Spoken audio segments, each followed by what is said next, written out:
Bismillahirrahmanirrahim. Assalamu alaikum. Welcome to the Biolish world. Today we are going to start our next lecture, that is lecture number 6. Lecture number 6 and chapter number 15, homeostasis. आज जो हमने start करना है वो है excretion इन animals की excretion का topic start करना है। इसको पढ़ने से पहले हम ना एक्सक्रीशन की डेफिनेशन रिकॉल कर लेते हैं। रिमूवल ऑफ वेस्ट मेटाबोलाइट्स, या आप रिमूवल की जगह एलिमिनेशन का भी वर्ड इस्तेमाल कर सकते हैं। एलिमिनेशन और रिमूवल दोनों का मतलब है निकाल देना। किसको निकाल देना? वेस्ट मेटाबोलाइट्स को। अब देखें, हमारे पास अगर हाइपो ऑस्मोटिक एनवायरनमेंट हो, यानी कि पानी ज़्यादा हो एनवायरनमेंट में और सॉल्ट्स कम हो, तो वाटर एक्सक्रीटरी प्रोडक्ट होगा। वाटर एक्सक्रीटरी प्रोडक्ट है, मतलब आपके पास ऐसा एनवायरनमेंट है जिसमें पानी की क्वांटिटी ज़्यादा है। जैसे आपकी अपनी बॉडी में पानी की क्वांटिटी ज़्यादा है, then you have to remove the extra water from your body. तो आपका वेस्ट प्रोडक्ट क्या है? एक्सक्रीटरी प्रोडक्ट क्या है? वाटर है। और अगर एनिमल्स के पास हाइपरटोनिक एनवायरनमेंट है, मतलब सॉल्ट्स ज़्यादा हैं और पानी कम है, तो फिर उनके पास सॉल्ट्स जो होंगे वो एक्सक्रीटरी प्रोडक्ट्स होंगे। नो डाउट ये दोनों भी एक्सक्रीटरी प्रोडक्ट्स हैं, वाटर भी सॉल्ट्स भी, लेकिन जो सबसे ज़्यादा हमारी बॉडी में वेस्ट प्रोडक्ट प्रोड्यूस होता है वो है जी नाइट्रोजिनस वेस्ट। नाइट्रोजिनस वेस्ट जो कि प्रोटीन्स और न्यूक्लिक एसिड्स यानी कि डीएनए और आरएनए की कैटाबॉलिज्म टूटने से प्रोड्यूस होता है। वो हमारे पास कौन सा वेस्ट है? Nitrogenous waste. Nitrogenous waste containing amino group NH2। So सबसे ज़्यादा जो ज़रूरत है ना बॉडी से वेस्ट मटेरियल निकालने की, वो नाइट्रोजिनस वेस्ट है, जो कि अगर बॉडी में ज़्यादा दे रहेगा तो नुकसानदेह होगा, हार्मफुल होगा, बॉडी के सेल्स को डैमेज करेगा, ब्रेन के सेल्स को डैमेज करेगा। दैट्स वाई ये नाइट्रोजिनस वेस्ट जो है इसकी एलिमिनेशन बहुत ज़्यादा ज़रूरी है, बहुत जल्दी हो जानी चाहिए, बॉडी के अंदर रहना नहीं चाहिए ये waste material.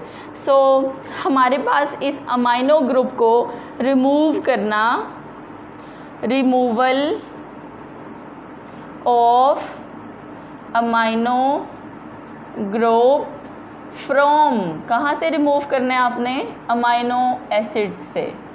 Removal of amino group from amino acid is called deamination. इस प्रोसेस को हम क्या कहते हैं? डीएमिनेशन। डीएमिनेशन, डी मतलब निकाल देना, रिमूव करना। Amination means amino group. Removal of amino group from amino acids is called deamination. ये एक शॉर्ट डेफिनेशन है फॉर द शॉर्ट क्वेश्चन जी। ये जो अमाइनो ग्रुप जो है बॉडी में रिमूव किया जाता है अमाइनो एसिड से, इस अमाइनो ग्रुप को दोबारा अमाइनो एसिड्स की रिसाइकलिंग में इस्तेमाल नहीं किया जाता, बल्कि इसको पानी की मदद से बॉडी से एक्सक्रीट आउट कर दिया जाता है। और ये अमाइनो ग्रुप जो है ना, ये डिफरेंट फॉर्म्स में बॉडी से रिलीज़ होता है। कभी जो है ना वो अमोनिया की फॉर्म में कुछ एनिमल्स इसको रिमूव करते हैं, कुछ एनिमल्स जो हैं वो इसको यूरिया की फॉर्म में रिमूव करते हैं बॉडी से, कुछ एनिमल्स जो हैं वो इसको यूरिक एसिड की फॉर्म में रिमूव करते हैं, depending upon the availability of water. जिनके पास ज़्यादा पानी है वो अमोनिया रिमूव करते हैं, जैसा कि फ्रेश वाटर में रहने वाले।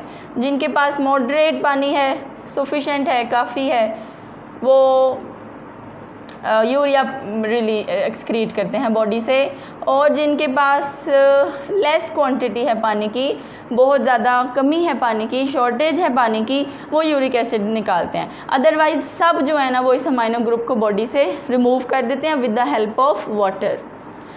ये जो है ना वो अमाइनो ग्रुप को रिमूव कर दिया। बेसिकली जो है ना वो हमने अब जो पढ़ना है ना नेक्स्ट, वो है एक्सक्रीटरी प्रोडक्ट्स की टाइप्स, कि ये जो नाइट्रोजिनस वेस्ट है ना ये किस किस फॉर्म में बॉडी से बाहर निकलता है। तो हम उसको जो है वो 1 बाय 1 देखते हैं। नाइट्रोजिनस वेस्ट बहुत ज़्यादा क्वांटिटी में, एक्सेसिव क्वांटिटी जिस शक्ल में बॉडी से एक्सक्रीट आउट की जाती है वो है जी इन द फॉर्म ऑफ, जो मैंने अभी बताया, ammonia, urea and uric acid. सबसे ज़्यादा नाइट्रोजिनस वेस्ट जो है ना वो इस फॉर्म में बॉडी से रिमूव किया जाता है। फिर उसके अलावा कुछ कंपाउंड्स जो है ना वो लोअर क्वांटिटीज़ में भी बॉडी से रिमूव किए जाते हैं, जैसा कि मसल्स की प्रोटीन की ब्रेकडाउन से प्रोड्यूस होता है जी क्रिएटिन, और आपको याद होगा हमने एक लेक्चर में पढ़ा था ट्राई मिथाइल अमाइन ऑक्साइड। ये 3 चीज़ें भी नाइट्रोजिनस वेस्ट हैं, लेकिन ये लोअर क्वांटिटी में होती हैं। और अगर हम और वेस्ट मटेरियल की बात करें तो कुछ मटेरियल ऐसा भी है जो बहुत कम क्वांटिटी में प्रोड्यूस होता है बॉडी में, वेरी स्मॉल क्वांटिटी। उसमें शामिल हैं जी हमारे पास अमाइनो एसिड्स, प्यूरीन्स एंड पायरेमाइडीन्स। प्यूरीन्स और पायरेमाइडीन्स जो हैं ये दोनों नाइट्रोजिनस बेसेस हैं। प्यूरीन्स जो हैं वो डबल रिंग्ड नाइट्रोजिनस बेसेस होती हैं, डबल रिंग्ड नाइट्रोजिनस बेसेस जिनके पास 2 रिंग्स पाए जाते हैं, 5 कॉर्नर्ड एंड 6 कॉर्नर्ड रिंग ये। और पायरेमाइडीन्स होती हैं हमारे पास सिंगल रिंग्ड नाइट्रोजिनस बेसेस। ये नाइट्रोजिनस बेसेस जैसे कि आप लिखते हैं डीएनए के केस में, डीएनए में एडेनिन के साथ डबल बॉन्ड बनाया होता है थायामीन ने, और गवानीन के साथ ट्रिपल बॉन्ड होता है जी साइटोसिन का। और अगर आरएनए की बात करें तो एडेनिन के साथ थायामीन की जगह यूरासिल और गवानीन के साथ साइटोसिन। अब इनमें से एडेनिन और गवानीन जो हैं वो प्यूरीन्स हैं, थायामीन और साइटोसिन जो हैं वो पायरेमाइडीन्स हैं। बिल्कुल इसी तरह इनमें ये 2 प्यूरीन्स हैं और ये 2 पायरेमाइडीन्स हैं। सो ये नाइट्रोजिनस बेसिस हैं जो डीएनए और आरएनए मतलब के न्यूक्लिक एसिड्स में पाई जाती हैं। तो ये जो हैं ये भी नाइट्रोजिनस मटेरियल में प्रोड्यूस होती हैं। फिर प्यूरीन्स और पायरेमाइडीन्स की अगर फर्दर ब्रेकडाउन करे बॉडी तो फिर आगे प्यूरीन्स और पायरेमाइडीन्स से भी वेस्ट मटेरियल प्रोड्यूस होता है। प्यूरीन्स और पायरेमाइडीन्स के मेटाबॉलिज्म से आगे जो प्रोड्यूस होता है नाइट्रोजिनस वेस्ट, उसमें हमारे पास जो कंपाउंड शामिल हैं वो हैं जी हाइपोजेंथीन एंड जेंथीन एंड एलेंटोइन। ये सारे कंपाउंड जो है ना ये प्यूरीन्स के डेरिवेटिव्स हैं। प्यूरीन्स के टूटने से, प्यूरीन्स की मेटाबॉलिज्म से ये बनते हैं। ये भी नाइट्रोजन कंटेनिंग कंपाउंड्स हैं जो नाइट्रोजिनस वेस्ट में शामिल हैं। और इसके अलावा वही common ammonia, urea and uric acid. जब हम ये प्यूरीन्स और पायरेमाइडीन्स को तोड़ते हैं, मेटाबॉलिज्म करते हैं, तो ये 6 कंपाउंड जो हैं वो प्रोड्यूस होते हैं। सो अभी जो है वो मैंने आपको नाइट्रोजिनस वेस्ट की क्वांटिटीज़ और उनकी टाइप्स बताई हैं। जो सबसे ज़्यादा अमाउंट में प्रोड्यूस होते हैं वो अमोनिया, यूरिया और यूरिक एसिड हैं, जो हर एनिमल में यानी कि ज़्यादा क्वान्टिटी में प्रोड्यूस होते हैं।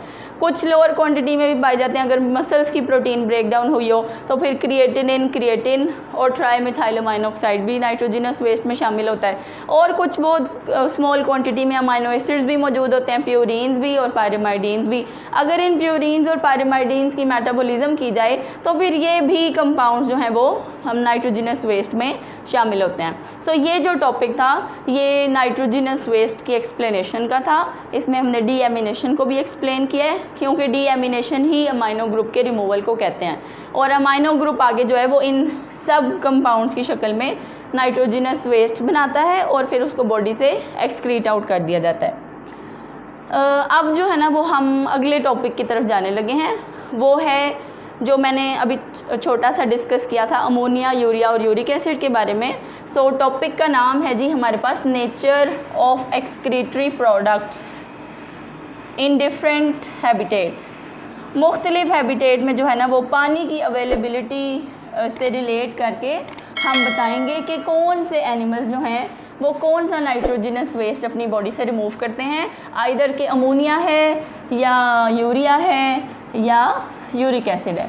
सो अगर आप अपनी बुक में देखेंगे तो आपको एक फ्लो चार्ट बना हुआ नज़र आएगा जो अभी हम यहाँ पर डिस्कस करने लगे हैं, और टॉपिक जो है वो हम चेंज कर लेते हैं। अब टॉपिक है जी हमारा नेचर ऑफ एक्सक्रीटरी प्रोडक्ट्स। देखें, बात स्टार्ट उधर से ही करेंगे, प्रोटीन्स को तोड़ेंगे और न्यूक्लिक एसिड्स को तोड़ेंगे, डीएनए एंड आरएनए, इन दोनों की मेटाबॉलिज्म करेंगे तो प्रोटीन से बनेंगे अमाइनो एसिड्स और न्यूक्लिक एसिड्स से बनेंगी नाइट्रोजिनस बेसेस। इन दोनों के पास अमाइनो ग्रुप है। सो फर्दर जब हम इनकी मेटाबॉलिज्म करेंगे, इन दोनों को तोड़ेंगे तो इनसे प्रोड्यूस होगा अमाइनो ग्रुप, और उस अमाइनो ग्रुप को बॉडी से 3 फॉर्म्स में रिमूव किया जाता है। अमाइनो ग्रुप अमोनिया भी बन जाता है, फिर अमोनिया को कन्वर्ट करके यूरिया बना लिया जाता है या यूरिक एसिड बना लिया जाता है। डिपेंड किस पे करता है, पानी की अवेलेबिलिटी पे। बहुत सिंपल टॉपिक है, थोड़ा सा ध्यान से सुने, बहुत इजी है। देखें, अब वो कहते हैं जी ये अमाइनो ग्रुप अगर एक्वेटिक एनिमल्स रिमूव कर रहे हैं, एक्वेटिक एनिमल्स इंक्लूडिंग फिशेस, तो ये अमाइनो ग्रुप किस फॉर्म में रिमूव होगा? अमोनिया की फॉर्म में रिमूव होगा। क्यों? क्योंकि ये एक्वेटिक एनिमल्स को हम कंसीडर कर लेते हैं कि ये फ्रेश वाटर वाले हैं, इनके पास पानी की अवेलेबिलिटी बहुत ज़्यादा है, और अमोनिया जो है 1 ग्राम अमोनिया रिमूव करने के लिए 500 मिलीलीटर वाटर रिक्वायर्ड है। तो जब एनिमल्स के पास 500 मिलीलीटर वाटर अवेलेबल होगा तभी अमोनिया रिमूव हो सकता है। That's why fresh water animals यानी कि एक्वेटिक एनिमल्स इंक्लूडिंग फिशेस वो अपनी बॉडी से अमोनिया गैस एक्सक्रीट आउट करते हैं, क्योंकि उनके पास वाटर अवेलेबिलिटी इतनी है, बहुत ज़्यादा वाटर अवेलेबल है उनको, फ्रेश वाटर एनवायरनमेंट है, हाइपोटोनिक एनवायरनमेंट है।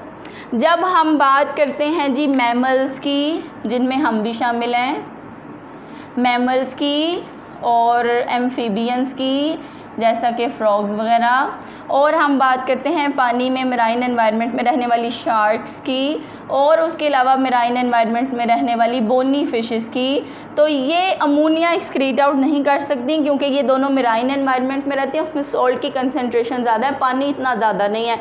और हम भी मैमल्स हैं, हम खुश्की पे रहते हैं, हमारे पास भी इतना ज़्यादा पानी नहीं है कि हम अमोनिया रिमूव कर सकें। 1 ग्राम अमोनिया के लिए 500 मिलीलीटर पानी देना है। तो हम क्या करते हैं, हम अमोनिया को कन्वर्ट कर लेते हैं किस में? यूरिया में।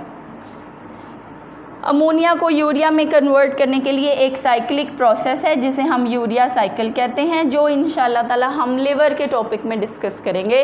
फ़िलहाल अभी आपको मैंने सिर्फ इतना बताया कि अमोनिया को यूरिया में कन्वर्ट कर दिया जाता है। Urea is a less toxic form of ammonia, कम नुकसानदेह है, and it requires 50 ml water to remove 1 gram of urea. आपको 1 ग्राम यूरिया रिमूव करने के लिए 50 ml वाटर रिक्वायर्ड है। सो इतना तो हम प्रोवाइड कर देते हैं, हमारे पास इतना पानी अवेलेबल है, और ये मेराइन शार्क्स और मेराइन बोनी फिशेस के पास भी इतना पानी अवेलेबल है कि वो यूरिया आराम से अपनी बॉडी से एक्सक्रीट आउट कर लेते हैं। सो हमारी बॉडी में भी अमोनिया ही पहले बनता है, लेकिन हम उस अमोनिया को लिवर की मदद से, यूरिया साइकिल की मदद से यूरिया में कन्वर्ट कर लेते हैं। फिर रह गए जी हमारे पास अब एनिमल्स जो बाकी रह गए हैं, उनमें शामिल हैं बर्ड्स, और शामिल हैं इंसेक्ट्स, और शामिल हैं जी रेप्टाइल्स जैसे लिजर्ड्स, क्रोकोडाइल्स, टर्टल्स, और शामिल हैं जी लैंड स्नेल, खुश्की पे रहने वाले स्नेल। ये जो है ना ये अपनी बॉडी से यूरिक एसिड एक्सक्रीट आउट करते हैं because they face shortage of water. इनको बहुत कम पानी अवेलेबल है जिसकी वजह से ये आगे क्या करते हैं, यूरिक एसिड प्रोड्यूस करते हैं और यूरिक एसिड को अपनी बॉडी से एलिमिनेट करवाते हैं। And 1 gram uric acid is excreted by using only 1 ml of water. सिर्फ 1 ml पानी रिक्वायर्ड है 1 ग्राम यूरिक एसिड को एक्सक्रीट आउट करने के लिए। सो जिन ऑर्गेनिजम्स को पानी की शॉर्टेज होगी जैसा कि birds, insects, reptiles, land snails, वो अपनी बॉडी से यूरिक एसिड एक्सक्रीट आउट करेंगे 1 ग्राम यूरिक एसिड के लिए सिर्फ 1 ml वाटर। सो ये देखें हमारे पास ये एक्सक्रीटरी प्रोडक्ट्स की नेचर है। ये है जी हमारे पास अमोनिया, ये है यूरिया, ये है यूरिक एसिड। इसमें से आपको MCQs आ सकते हैं, जैसा कि वो आपसे ये एनिमल्स के नाम पूछेंगे, बीच में से कोई एक मिस कर देंगे, या वो आपसे पूछेंगे जी इनमें से एक ठीक लिख देंगे बाकी सारे गलत होंगे। तो आपने इनके सारी एग्जांपल्स के नाम जो है ना वो याद कर लेने, क्योंकि ये आपको MCQs के लिए आ सकते हैं। और उसके अलावा आपने जो है वो अमोनिया का फॉर्मूला देखें NH3, ठीक है। अगर हम नाम लिखेंगे तो क्या लिखेंगे जी, अमोनिया NH3, फॉर्मूला इसका आपको आना चाहिए। फिर आप यूरिया का भी फॉर्मूला ड्रॉ करना सीखें। यूरिया का फॉर्मूला है जी C+O NH2। ये भी आप बनाना सीखें, शॉर्ट क्वेश्चन के लिए बहुत ज़रूरी है। और उसके साथ साथ आपने यूरिक एसिड का स्ट्रक्चर भी बनाना सीखना है, ये भी बहुत सिंपल है। देखें यूरिक एसिड का जो है वो आप स्ट्रक्चर बनाएं। एक बनाएं जी 5 कॉर्नर्ड रिंग, 6 कॉर्नर्ड रिंग, और एक बनाएं जी 5 कॉर्नर्ड रिंग। इसमें आपने सेंटर में दोनों कार्बन लगाने हैं, साथ डबल बॉन्ड करना है। फिर यहाँ पर भी carbon, double bond O, nitrogen, hydrogen, carbon, double bond O, nitrogen, hydrogen. फिर इस तरफ nitrogen bonded with hydrogen, nitrogen bonded with hydrogen, and carbon bonded with oxygen. ये आप प्रैक्टिस करेंगे तो आपको आराम से जो है ये याद हो जाएगा। सो आपने ये तीनों फॉर्मूलाए भी सीखने हैं, अमोनिया का NH3, urea, carbon double bond O and 2 molecules of amino group, और ये है जी आपके पास double ring structure uric acid का। ये आप प्रैक्टिस करेंगे तो आपको इजीली आ जाएंगे। सो देखें अब कुछ एनिमल्स जो है ना वो अमोनिया प्रोड्यूस करते हैं और उसको एक्सक्रीट आउट करते हैं। इस तरह के ऑर्गेनिजम्स को हम कहते हैं ammonotelic. Ammonotelic, the animals excreting ammonia are called ammonotelic, and the animals excreting urea are called ureotelic, and the animals excreting uric acid are called uricotelic। आपकी बुक में जो है ना वो एक ही डेफिनेशन बनाई हुई है, आप उसको जो है वो अलग अलग कर लें। उन्होंने कहा है जी the animals excreting ammonia, urea and uric acid are called as ammonotelic, ureotelic and uricotelic. तो आप उसको सेपरेट करके लिख लें, एक ही डेफिनेशन है, कुछ चेंज करना है उसमें। The animals excreting ammonia are called ammonotelic, the animals excreting urea are called ureotelic, the animals excreting uric acid are called uricotelic. So देखें depending upon the availability of water हमने excretory products की nature बताई है। ज़्यादा पानी available है तो ammonia, normal moderate पानी है तो यूरिया, और शॉर्टेज ऑफ वाटर है तो यूरिक एसिड। साथ में हमने एनिमल्स को भी क्या कर दिया है, बता दिया कि ये वाले एनिमल्स जो हैं ये वाला एक्सक्रीटरी प्रोडक्ट नाइट्रोजनस वेस्ट अपनी बॉडी से एक्सक्रीट आउट करते हैं। सो आप अपनी बुक में से भी देख लें, आपने अपनी बुक से पेज नंबर 6 निकाल लेना है और उसमें आपने एक्सक्रीशन इन एनिमल्स का टॉपिक है। फिर उसके बाद डीएमिनेशन की डेफिनेशन है पेज नंबर 7 के स्टार्ट पे। फिर उसके नीचे एक्सक्रीटरी प्रोडक्ट्स हैं, कौन से एक्सक्रीटरी प्रोडक्ट्स ज़्यादा हैं, कौन से कम हैं, कौन से बहुत कम हैं, वो सब एक्सक्रीटरी प्रोडक्ट्स के नाम लिखें। फिर ये देखेंगे आपके पास टेबल है जो हमने अभी यहाँ ड्रॉ किया, और इस टेबल की एक्सप्लेनेशन है जी अगले टॉपिक में। ये आपने लॉन्ग क्वेश्चन के लिए याद कर लेना है। एमसीक्यू और शॉर्ट क्वेश्चन अगर कोई आएगा तो आपको इस टेबल में से आएगा, जैसे कि ये फॉर्मूला है ड्रॉ करने के लिए, और जैसे कि ये एनिमल्स के नाम आ जाएंगे एमसीक्यूज़ में। ये है जी nature of excretory product in relation to habitat. Habitat मतलब रहने की जगह। सो ये देखें, ये पहली एक्सप्लेनेशन अमोनिया एक्सक्रीशन की है, सेकंड एक्सप्लेनेशन यूरिया एक्सप्लेनेशन की है। ये यूरिया साइकिल है, ये अभी मैंने नहीं करवाया, ये इंशाल्लाह लिवर वाले टॉपिक में करेंगे। और उससे नेक्स्ट है जी हमारे पास यूरिक एसिड की एक्सक्रीशन। सो इस टॉपिक को जो है वो आपने लॉन्ग क्वेश्चन के लिए याद कर लेना है। और फर्दर लेक्चर्स के लिए आप चैनल को सब्सक्राइब करें। थैंक यू, अल्लाह हाफिज़।